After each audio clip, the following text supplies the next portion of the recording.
Welcome back to my YouTube channel. I am your host cum दोस्त चेष्टा कपूर।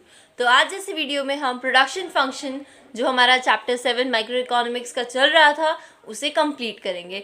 इससे पहले मैं the law of variable proportion के causes of diminishing returns to a factor तक देखिए यहाँ तक कंप्लीट कर चुकी हूँ।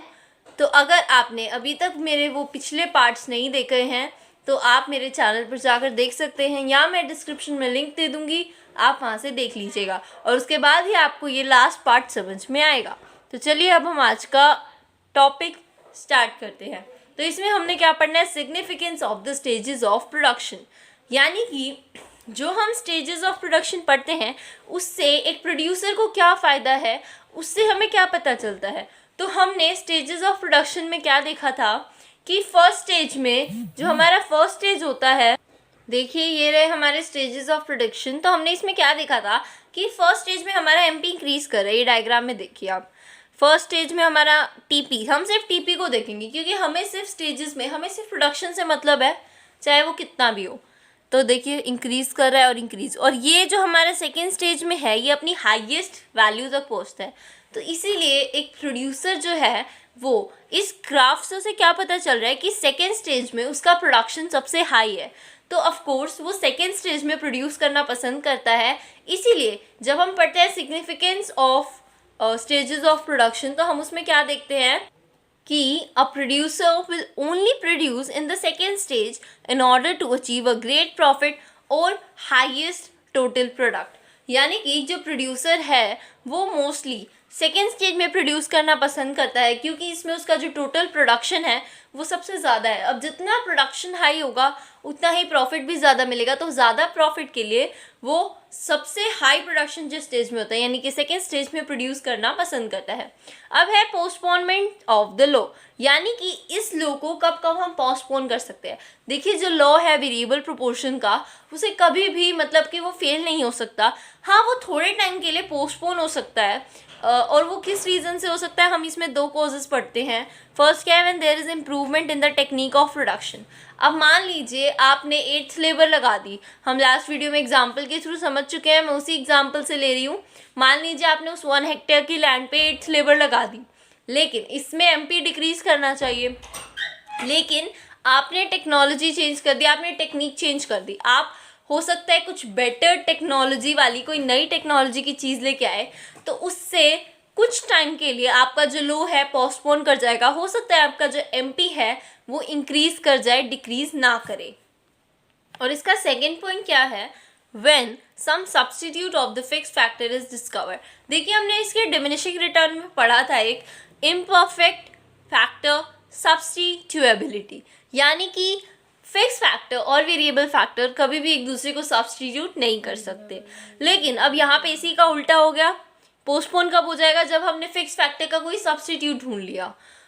तो उस केस में हमारे रिसोर्सेज इंक्रीज करेंगे, उसका सब्स्टिट्यूट हमने ढूंढ लिया है, हमारा जो प्रोडक्शन है वो इंक्रीज करेगा और ये लो फिर से थोड़े टाइम के लिए पोस्टपोन हो जाएगा। सो ये पोस्टपोन है। इन दो केसेस में हमारा जो लॉ ऑफ वेरिएबल प्रोपोर्शन है वो पोस्टपोन हो जाता है। तो अब हम पढ़ेंगे relation between TP and MP, यानी कि total product and marginal product, and relation between AP and MP, यानी कि average product and marginal product. तो फ्रेंड्स ये हमारे इस चैप्टर का लास्ट टॉपिक है और इसके बाद हमारा जो चैप्टर है production function and returns to a factor वो कंप्लीट हो जाएगा। तो चलिए अब हम देखते हैं इसमें क्या है। सबसे पहले हम पढ़ेंगे relation between TP and MP. ये मैंने एक एग्जाम्पल दिया हुआ है, पर इससे पहले हम थ्योरी पढ़ते हैं, उसके बाद हम रिलेशन समझेंगे। सो टीपी और एमपी में क्या रिलेशन है, when MP is increasing TP increases at an increasing rate. देखिए मैंने आपको पहले भी बताया था कि आप टीपी एमपी को यूटिलिटी और टोटल यूटिलिटी से कंपेयर कर सकते हो। जो यहाँ पे टीपी है आप उसको टीयू मान सकते हो और जो एमपी है उसको एमयू, यानी कि टोटल प्रोडक्ट और मार्जिनल प्रोडक्ट का जो रिलेशन है वो बिल्कुल टोटल यूटिलिटी और मार्जिनल यूटिलिटी के केस जैसा ही है। उसमें भी हम मतलब कि रिलेशन कैसे बनाते हैं, मतलब इसकी टेबल मैंने आपको बताई थी कैसे बनाते हैं। हम एमपी को याद रखते हैं और एमपी से ही हम टीपी बनाते हैं। तो इसमें भी रिलेशन में क्या है, जब एमपी इंक्रीज कर रहा है, एग्जांपल में देखते हैं अब हम। देखिए जब एमपी इंक्रीज कर रहा है यहाँ से 2 + 1 + 1, यहाँ पे एमपी इंक्रीज कर रहा है, so TP increases at an increasing rate, यानी कि टीपी भी इंक्रीजिंग रेट से बढ़ता है। क्यों इंक्रीजिंग रेट से बढ़ता है? 2 + 3 5, 5 + 4 9, तो टीपी पहले 3+ हुआ, फिर 4+ हुआ, तो it is increasing at an increasing rate. Second point क्या है हमारा? When MP is decreasing TP increases at a diminishing rate. जब एमपी डिक्रीज करता है तो टीपी इंक्रीज तो करता है, but at a decreasing rate, at a diminishing rate.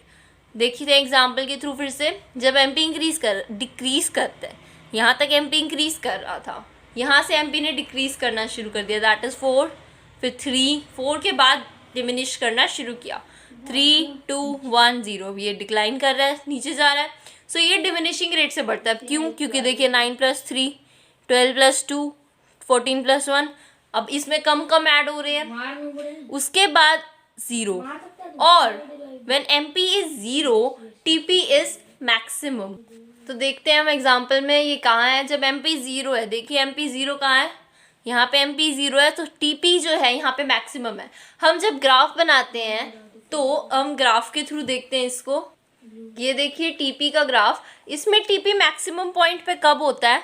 जब टीपी मैक्सिमम पॉइंट पे होता है। तो नीचे देखिए एमपी का ग्राफ, तो एमपी जो है हमारा, देखिए it touches Y axis, X axis, तो ये एक्स एक्सिस को टच कर रहा है, यानी कि इसकी वैल्यू इस वक्त 0 है, और जब एमपी की वैल्यू 0 है तो हमारा जो टीपी है वो अपने मैक्सिमम पॉइंट पे है। तो यही हमारा रिलेशन है और ये हम पहले भी पढ़ चुके हैं। हमारा फोर्थ पॉइंट क्या है? When MP is negative, TP starts declining। अब देखिए हमने बिल्कुल सीरियल वाइज चले हैं, बल्कि मतलब MP को हमने MP का नेचर पकड़ के चलना है, that is so easy to learn. देखिए सबसे पहले इंक्रीजिंग रेट से बढ़ रहा था, इंक्रीज कर रहा था सॉरी, सो टीपी इंक्रीजिंग रेट से बढ़ता है। क्यों? क्योंकि हम टीपी में एमपी को ही ऐड करते हैं। उसके बाद जब एमपी डिक्लाइन करना शुरू करता है तो टीपी इंक्रीज तो करता है but at a diminishing rate, ठीक है। उसके बाद जब एमपी 0 होता है तो टीपी मैक्सिमम पोजीशन पे होता है, और जब हमारा एमपी नेगेटिव चला जाता है तो देखिए अब 15 है, अब हमने यहाँ पे नेगेटिव ऐड करेंगे। जब हम किसी भी प्लस वैल्यू में माइनस को ऐड करेंगे सो of course plus minus subtract हो जाता है, तो हमारा जो टीपी है वो डिक्लाइन कर जाएगा। और यही हमने टीपी और एमपी के रिलेशन में पढ़ा। आई होप आपको यहाँ तक समझ में आ गया होगा। अब इसका बिल्कुल last topic, that is AP and MP का relation, average product and marginal product का रिलेशन। इन दोनों में क्या रिलेशन है? सबसे पहला पॉइंट है व्हेन एपी, मतलब AP increases so long as MP is greater than AP. जब तक एमपी, जब तक मार्जिनल प्रोडक्ट जो है हमारा वो बड़ा है एपी में। ये न्यूमेरिकल टर्म्स की बात हो रही है, हम टेबल में देखते हैं। इसमें देखिए टेबल में जब तक हमारा एपी इंक्रीज करेगा तब तक, जब तक एमपी ग्रेटर है। एमपी कब तक ग्रेटर है? देखिए 4 तक बड़ा है इससे, उसके बाद तो 3 इक्वल पे ही आ गए, तो 4 तक एमपी जो है वो एपी से बड़ा है। तो यहाँ पे एपी इंक्रीज करे 2, देन 2.5, देन 3। अब एमपी अभी भी इंक्रीज करे, मतलब अभी एमपी इंक्रीज कर रहा था, सो एपी छोटा है एमपी से, और एपी भी तब इंक्रीज ही करेगा। उसके बाद सेकेंड पॉइंट क्या है? AP decreases when MP is less than AP. जब एमपी जो है मार्जिनल प्रोडक्ट, हम इसको मार्जिनल प्रोडक्ट लेके चलते हैं, और एवरेज प्रोडक्ट थोड़ी सी कंफ्यूजन हो जाएगी वरना आपको, अभी जो पिछला मैंने समझाया उसकी तरह ही। सो एमपी और एपी में क्या है? जब एमपी छोटा हो जाए, देखिए पिछली पॉइंट में क्या था, जब तक एमपी एपी से बड़ा है। अब देखिए एमपी कहाँ तक बड़ा है, यहाँ तक एपी 3 है, एमपी 4 है, ये बड़ा है एमपी। उसके बाद यहाँ पे 3 दोनों इक्वल हो गए, और उसके बाद इससे छोटा हो गया 2.8 और 2.8 बड़ा होता है तो एमपी छोटा हो गया। तो जब तक एमपी बड़ा है एपी इंक्रीज करेगा। जैसे ही जो हमारा एमपी है वो छोटा हो जाएगा, अभी यहाँ पे तो इक्वल है, जब एमपी छोटा हो गया हमारा, अब एमपी यहाँ पे छोटा है, सो एपी जो है वो डिमिनिश करना शुरू कर देता है। और उसके बाद क्या है? When AP is at its maximum, AP is at its maximum when AP is equals to MP। जब AP और MP एवरेज प्रोडक्ट और मार्जिनल प्रोडक्ट इक्वल होते हैं तब जो हमारा AP होता है वो मैक्सिमम होता है। कहाँ पे? देखिए टेबल में कहाँ पे दोनों इक्वल है, यहाँ पे 3 और 3 इक्वल है, तो ये AP का मैक्सिमम पॉइंट है। देखिए क्योंकि यहाँ तक ये इंक्रीज कर रहा था और यहाँ पे MP छोटा होते ही ये डिक्रीज करना शुरू कर देगा। तो जहाँ पे MP और AP इक्वल है वहाँ पे AP ग्रेटेस्ट अपनी मैक्सिमम वैल्यू पे होता है। और हमारा लास्ट पॉइंट इसका क्या है? एमपी में भी जीरो और negative, but AP continues to be positive. MP negative होता है, हम सबको पता है, लेकिन एपी कभी भी नेगेटिव नहीं होता। क्यों? क्योंकि that is a average product. वो हम एवरेज देख रहे हैं कि कितना प्रोडक्शन किया पर यूनिट लेबर ने, और प्रोडक्शन जो है, काम को हम कभी भी नेगेटिव में नहीं मेजर कर सकते। So that's why it is always positive. चलिए अब हम इसके रिलेशन को ग्राफ के थ्रू समझते हैं। देखिए, हमें टीपी और एमपी का तो रिलेशन, हम मतलब रिलेशन तो नहीं, पर हम टीपी एमपी का ग्राफ एक देख चुके हैं एक साथ में। ये टीपी है और ये हमारा एमपी है, जो ये लाइन जा रही है, ओ सॉरी ये वाली लाइन। बस इसमें हमने एपी को और ऐड कर दिया और ये हम तीनों का रिलेशन एक साथ दिखा रहे हैं। तीनों को एक ही ग्राफ में हमने, मतलब 2 ग्राफ्स में प्लॉट कर दिया, जिससे हमें रिलेशन भी पता चल जाए। तो देखिए, जब टीपी इंक्रीजिंग रेट से इंक्रीज करता है, कब? जब एमपी, जब जो हमारा एमपी है वो इंक्रीज करे। जब एमपी डिक्रीज करना शुरू कर देता है, देखिए एमपी डिक्रीज करता है, 0 तक पहुंचता है, तब ये इंक्रीज करता है but at a diminishing rate. जब टीपी मैक्सिमम वैल्यू पे होता है, तब जो हमारा एमपी है वो कहाँ है? देखिए 0 पे है। और जब एमपी नेगेटिव चला गया, सो टीपी ने हमारा डिक्लाइन करना शुरू कर दिया। अब यहाँ पे देखते हैं एपी और एमपी का रिलेशन। तो देखिए, सबसे पहले जब एमपी ग्रेट है, एमपी बड़ा है, सो इट इज़ इंक्रीजिंग। जैसे ही एमपी ने डिक्रीज करना शुरू कर दिया, डिक्रीज अभी नहीं किया है, अभी यहाँ पे दोनों इक्वल है। जब ये पॉइंट है जहाँ पे दोनों इक्वल है, और इसके बाद जो हमारा एमपी है वो देखिए छोटा हो गया एपी से, सो ये डिक्रीज करना शुरू कर देता है। उसके बाद जब हमारा एमपी 0 है, 0 का तो कोई पॉइंट नहीं था इसमें, और एमपी देखिए नेगेटिव होता है पर एपी नेगेटिव नहीं होता है। और यहाँ पे हमारा production function and returns to a factor का चैप्टर कंप्लीट होता है। फ्रेंड्स, अगर आपको मेरी ये वीडियो अच्छी लगी हो, then please hit the like button, and for more videos do subscribe to my YouTube channel. और हाँ, अगर आपको और वीडियोस चाहिए माइक्रो इकोनॉमिक्स से रिलेटेड, तो बेल आइकन को प्रेस करना मत भूलिएगा। Thanks for watching this video guys.